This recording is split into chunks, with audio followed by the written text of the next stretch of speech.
एक समय की बात है। एक शहर में वीर नाम का आदमी अपने बेटे राजू के साथ रहता था। वीर सब्जियां उगाकर बाजार में बेचता था और उसी से उनकी रोजी रोटी चलती थी।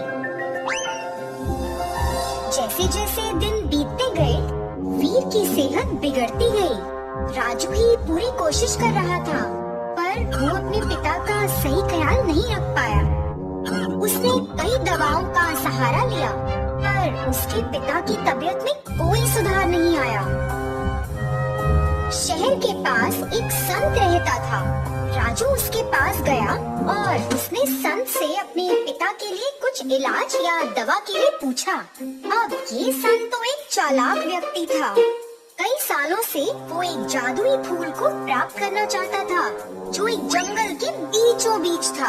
उसने कई बार कोशिश भी की थी, मगर असफल हुआ और अब वो उसे हासिल करने के लिए बहुत बूढ़ा हो गया था।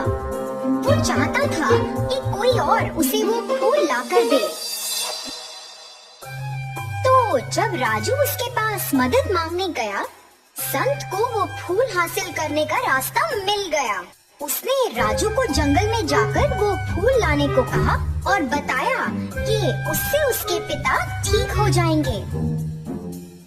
राजू, तुम्हें कई मुश्किलों का सामना करना पड़ सकता है। क्या तुम तैयार हो?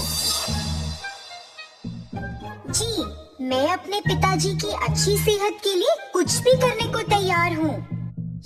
ये चिड़िया तुम साथ लेकर जाओ।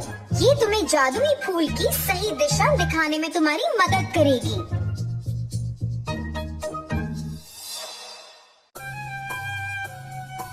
चलते हुए अचानक जमीन से कैक्टस का पौधा बाहर आया।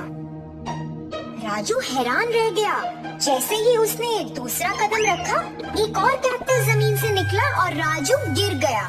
राजू, ऐसे तो तुम अपनी मंजिल तक नहीं पहुंच पाओगे। मुझे लगता है तुम्हें जल्दी और टेढ़े मेढ़े तरीके से भागना चाहिए, चिड़िया बोली। राजू ने चिड़िया की सुनी और उन कांटेदार कैक्टस से बच निकला। हे भगवान, शुक्र है हम उस बाधा से तो निकले। चलो फूल लेकर आते हैं। अब फूल को ढूंढना इतना आसान नहीं है। तुम्हें क्यों लगता है कि संत ने तुम्हें उस फूल को लाने भेजा है? वो खुद नहीं ला सकता ना। आसान नहीं है, इससे क्या मतलब है? और क्या खतरा है अब? राजू ने पूछा। देखो, वहाँ एक नदी है, उसमें खतरनाक मगरमच्छ रहता है। चिड़िया ने चेतावनी दी। तो अब क्या? नदी में कमल की पत्तियाँ हैं। क्या मैं उनके ऊपर कूदकर नदी पार कर सकता हूँ? हाँ हाँ, तुम ऐसे ही नदी के पार जा सकते हो, चिड़िया बोली। राजू ने पत्ती पर अपना पहला कदम रखा और अचानक मगरमच्छ उछला और राजू पर उसने हमला कर दिया। राजू ने झट से छलांग लगाई और एक एक करके पत्तियों पर कदम रखते हुए नदी के उस पार पहुंच गया और जल्द ही एक सूखे स्थान पर चला गया। वहाँ से कुछ ही दूर उसे फूल दिखा। राजू को लगा जैसे वो खुद ही उसकी ओर खींचा चला जा रहा है। वो बहुत ही चमकदार फूल था। राजू ने उसे सावधानी से उठाया और संत के पास ले चला। संत जी, ये लीजिए जादुई फूल। अब हम मेरे पिताजी की मदद करने चल सकते हैं ना? राजू बोला। संत तो राजू की सुन ही नहीं रहा था। वो तो फूल को देखते हुए इतना खो गया था। और फिर चिड़िया ने संत के सामने आकर उसे जगाया। जाओ, यहाँ से चले जाओ, ये फूल मेरा है, संत बोला। संत की ये बात सुनकर राजू चौंक गया। उसे कुछ समझ नहीं आ रहा था।